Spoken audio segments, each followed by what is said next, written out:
The debate about memorials raises a lot of questions. I want to think about just one issue today, although I suspect that I'll be returning to this topic again to look at it from another perspective. Today, I want to look at the experience of my own community with the destruction of statues. The Christian Church has a long memory, and our past includes some very violent arguments about statues. You only have to walk around churches in England to predate the 16th century Reformation to be confronted by all those empty niches that once upon a time housed statues.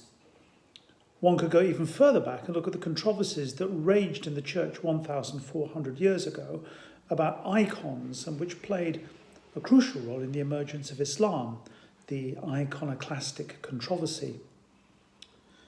The motives behind those controversies would not coincide with those who today want to see the destruction of various memorials to heroes with faded reputations. There is one point of similarity, though.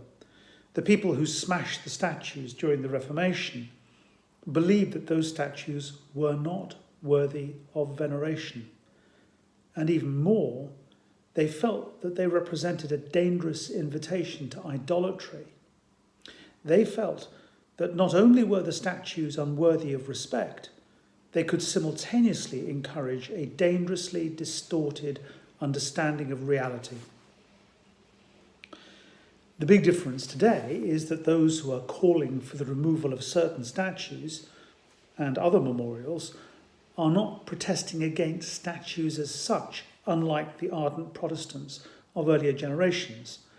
However, my guess is that they are objecting to the statues as objects of veneration and as distortions of history. The thing is that both of these problems can be rectified without destroying the statues. And that's one of the things that differentiates the current controversy from those of the 16th century. The problems of misplaced honour and the distortion of history can be solved by removing them from places of public honour and giving a comprehensive explanation of the repressed facts. If a figure venerated in the past has subsequently been revealed as somebody unworthy of respect, it is sometimes valuable to remember why they were remembered and why the disreputable aspects of their story were overlooked or even celebrated. Sometimes we need to remember how people remembered and why people remembered. Mind you, I still think that there is something to be learned from Protestant iconoclasm in its concerns about the way that the very existence of images could excite veneration. When a political upheaval leads to a radical revision of history, some of the relics of the past can positively encourage nostalgia for things that can justifiably be considered as reprehensible. Some memorials become sources of danger.